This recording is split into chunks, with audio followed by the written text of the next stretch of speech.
যমুনা নদীর ভাঙনে টাঙ্গাইলের শাখারিয়া নলিন এলাকায় সড়ক ক্ষতিগ্রস্ত হয়ে বিপাকে পড়েছেন কয়েক লাখ মানুষ।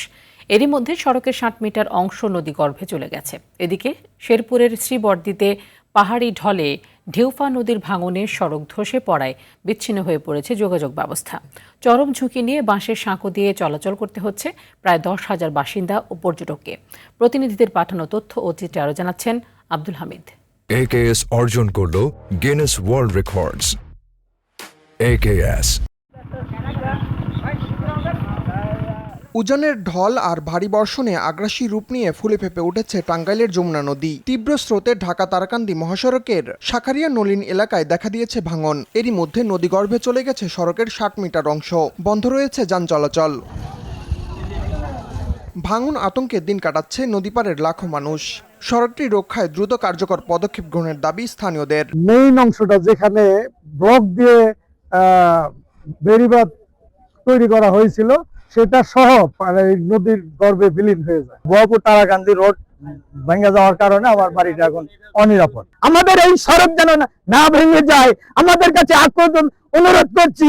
পানি উন্নয়ন বোর্ড বলছে ভাঙন ঠেকাতে জিও ব্যাগ ফেলা হচ্ছে নদীর তীরে। বাঁধটি যদি ভেঙে ধসে যায় তাহলে গোপালপুর উপজেলা সহ বিস্তীর্ণ এলাকা প্লাবিত হবে। আমরা সর্বোচ্চ চেষ্টা করতেছি আর যেন ভাঙন না হয়।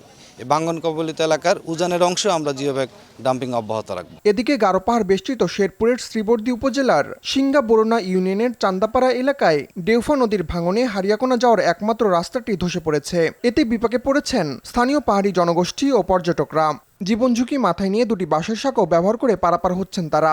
ভাঙে গেছে, আমাদের চলাচল খুব সমস্যা হয়ে গেছে। ট্রেন আসছিল এসে কয়ে গেছে, কিন্তু কাজটা তো দূর তো করতেছে না। এখানে বৃষ্টি আসলে এখানে তো আনগর মনে করেন ঘুম হারাম হয়ে যাবো। পুনরায় এটা বাঁশ দিয়ে কাজ করে দিছে, হয়তো বেশি দিন টিকবে না, হয়তো যে কোনো সময় আবার ভেঙে যাবে। সরকারের কাছে এই দূরে আমাদের আবেদন, আমাদের রাস্তাঘাট যেন তাড়াতাড়ি ঠিক করে দেয় সরকার।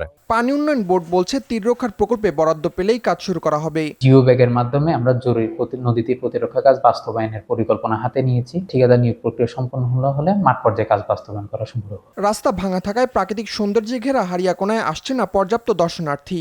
দ্রুত স্থায়ী তীর রক্ষা বাঁধ ও সেতু নির্মাণ করে দুর্ভোগ লাঘবের দাবি ভুক্তভোগীদের। আব্দুল হামিদ, RTV।